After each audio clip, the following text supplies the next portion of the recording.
The New York Giants just wrapped up training camp practice, and it was the best session of the summer for New York Giants quarterback Daniel Jones. He found Malik Nabers deep for a touchdown, as well as Jalin Hyatt, and made multiple really good throws. And a lot of people that have been watching this show have been calling me a Daniel Jones hater. Well, you know what? If you want to stand tall for DJ right now, you want to show love to your guy, drop an 8. Daniel Jones's jersey number in the comments section. If you want to say, Marsh, shut up, stop hating on Daniel Jones, give me an 8 in the comments section.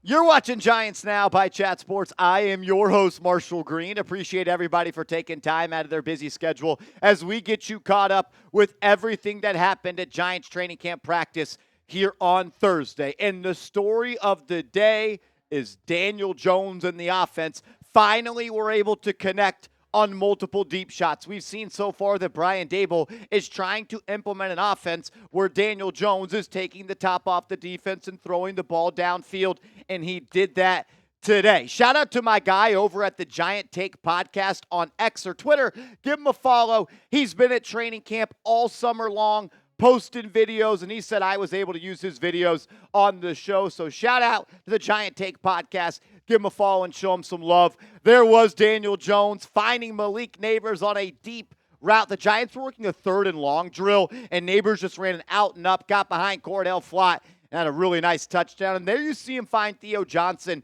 up the right seam as well. And it's good to see him, Daniel Jones, be on a really good connection with Theo Johnson, the rookie tight end out of Penn State. And there's your boy Malik Nabers. Man, I'll tell you this much. Malik Nabers is always wide open. It doesn't matter who's covering him. Doesn't matter if he's in the slot. Doesn't matter if he's on the outside. He's taking the top off the defense. He's running a double move. He's running an over route at the intermediate part of the field. He's working underneath in the shallow part.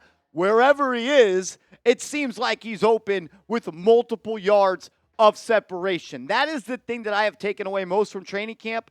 Malik Nabers is as good as advertised, and the Giants, they finally got one of them ones. Daniel Jones also had another deep touchdown to Jalin Hyatt. The pocket broke down a little bit. It was more just a roll-out scramble drill right away. Daniel Jones is rolling to his right. Jalin Hyatt gets uncovered behind the defense, and Jones on the move, doesn't square up, finds Jalin Hyatt deep, and he scored. It's good to see DJ Hyatt and Malik Nabers all working together, building that chemistry. We know Giants training camp got off to a rough start with Daniel Jones not being able to connect with Nabers, Robinson, and Hyatt on those deep balls. But it seems like as the session has gone on, he's gotten a little bit more confident. Daniel Jones, he finished 11 of 15 with 2 touchdowns and 1 interception today.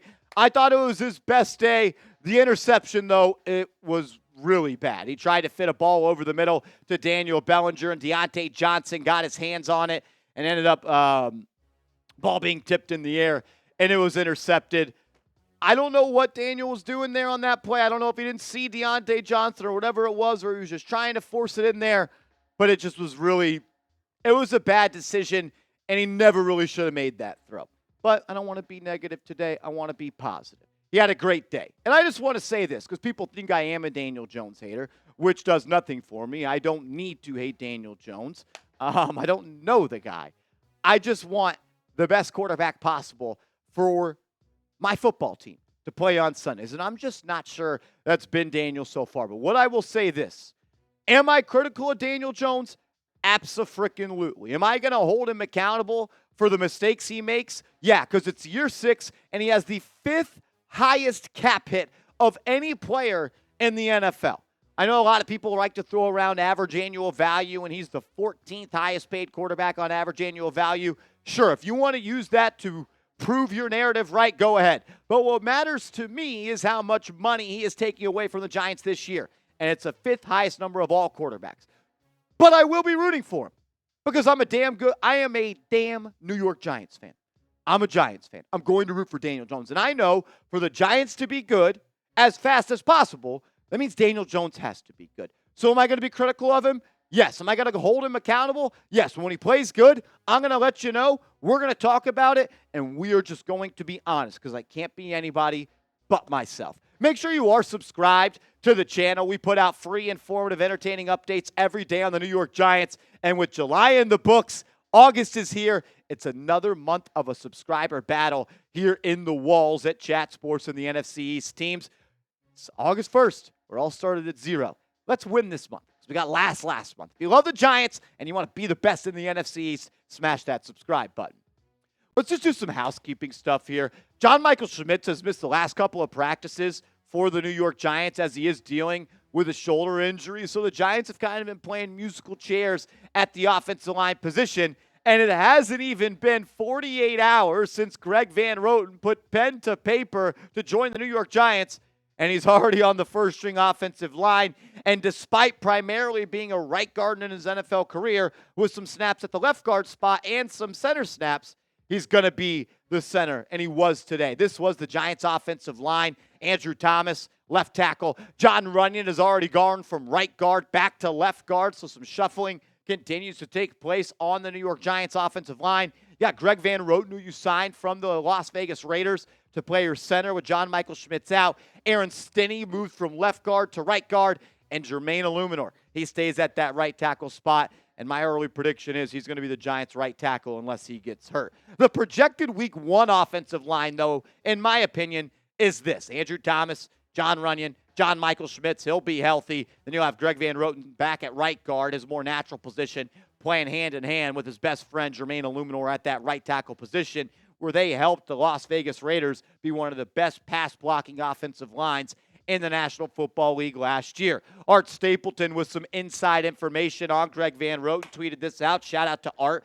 one of the best in the business. Says, Van Roten admitted the Giants had an ace up their sleeve, and it was location. Location, location, location. The Long Island native, shout out, married to a Long Island girl herself, have a daughter under 1, and we're not eager to move around the country. The Giants, Carmen Brasillo, New York, an opportunity that made Greg Van Roten want to come play for the New York Football Giants. From offense to defense, I thought what Shane Bowen said today was interesting on the safety battle at training camp. He said the starting job next to Jason Pinnock is Dane Belton's to lose.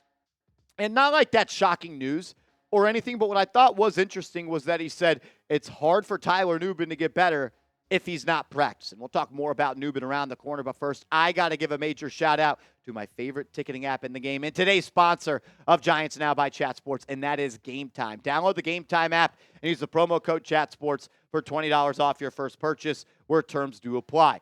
I know there are a bunch of ticketing apps out there, and I've used them all, and none of them are more easy, and I would say an app that puts you as the priority and you saving money, like Game Time. You get the best seats for the lowest prices guaranteed. Prices drop as the events get closer, and yeah, you get the lowest price guaranteed. I love that the app shows you a view from the seat that you're thinking about buying. If you want to go to an MLB game, you could do that. I was able to go to the Home Run Derby because of Game Time. That was a lot of fun. It's more than just Giants games. You go to concerts, theater events, comedy shows, and so much more. Game Time will hook you up, and I promise you, you're going to get the lowest price guaranteed. So create an account after you download the app on the App Store, Game Time. Create an account. Use that promo code ChatSports. That's ChatSports for $20 off your first purchase. Again, terms do apply. I'll make sure to put all that information down in the comments and description of today's show.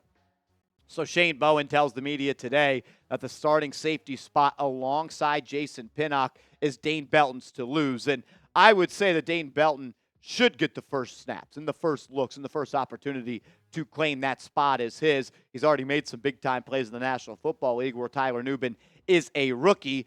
But like Bowen mentioned, if you're not available and if you're not at practice, how are you supposed to get better as a rookie? And Nubin has missed the last 2 practices with a calf injury. But just because Nubin may not be a starter doesn't mean he's not going to play. Shane Bowen with the Tennessee Titans ran dime package, which is 6 DBs on the field, at the number 2 highest rate in the NFL. So you're going to see a lot of safeties and a lot of the corners on the field at the same time. And I wouldn't be shocked if on the very first possession of the NFL season, you see Nubin, you see Belton, and you see Jason Pinnock all lined up on the Giants defense. A UDFA standout, Alex Johnson, the defensive back out of UCLA, had not one but 2 interceptions at practice today, and they all happened in the first hour. And I'm pretty sure both of them were coming off tip passes. Isaiah Simmons had one, and Deontay Johnson had one. And what I thought has been interesting so far for the rookie, the undrafted free agent, is that Johnson was a corner at UCLA, played in the slot. Now he's playing safety with the New York Giants. So making a little bit of a position change, showing that versatility, which is only going to help him in the long run make this football team. So now you get an overarching look of your Giants safety depth chart, and you got Pinnock and Belton as your top 2 guys with the rookie Tyler Nubin there. You also got Jalen Mills, who's on the NFI list. Elijah Riley working in as kind of the last string safety here with Javarius Owens and Alex Johnson above him.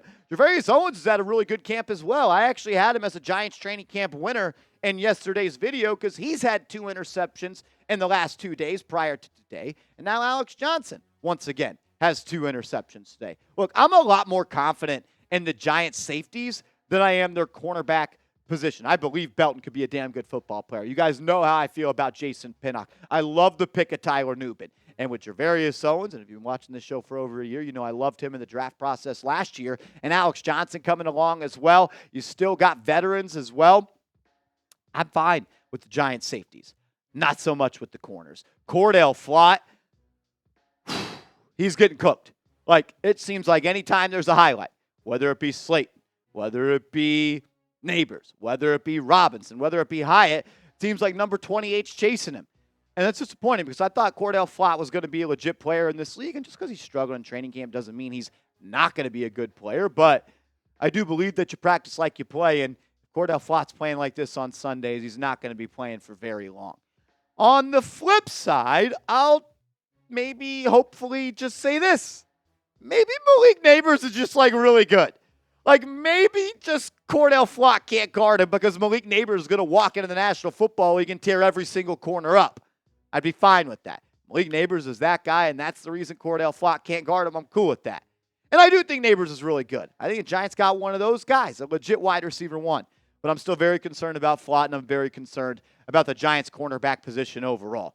I feel good about Deontay Banks. He needs to take a step this year. There's no doubt about it. Former first-round pick going into his second year. I need the Giants to feel as if Deontay Banks is a CB1, like legit CB1, like top 20 corner in the NFL when the season ends. Outside of that, though, I just don't have much confidence in this room. Cordell Flott, I don't know. Nick McLeod is a good depth piece. Trey Hawkins showed you last year he wasn't ready. David Long Jr. has bounced around. Andrew Phillips is a rookie, but I trust him in the slot to at least get those initial reps. Aaron Robinson got waived by this team. Stanley Thomas Oliver got waived by this team. You got Darnay Holmes. You made some moves. This cornerback depth chart still, I think, needs some help. Hopefully, Stephon Gilmore is waiting until camp is over, right? Maybe that's why the Giants haven't signed him. I don't think the Giants will take a big swing on Gilmore. I would have already offered him enough money to where he could have said, look, I don't even need you at training camp here, Gilmore. Just come week 1 and be ready to lock down receivers and help Deontay Banks become a pro. I don't have much confidence in the Giants corners, to be honest with you. That's why I would go out and I would pay whatever it takes to get Gilmore, but I'm not so sure that's going to happen. What about you? Are you confident in the back half of this defense, specifically the cornerbacks? Let me know. Scale it 1 to 10, 1 being you're not confident, 10 you have the most confidence in the world. If you haven't yet, give me a follow over on social media. I'm on Twitter. I'm on Instagram at @MarshallGreen_. Hit me up and give me a follow over there, and let's go Big Blue.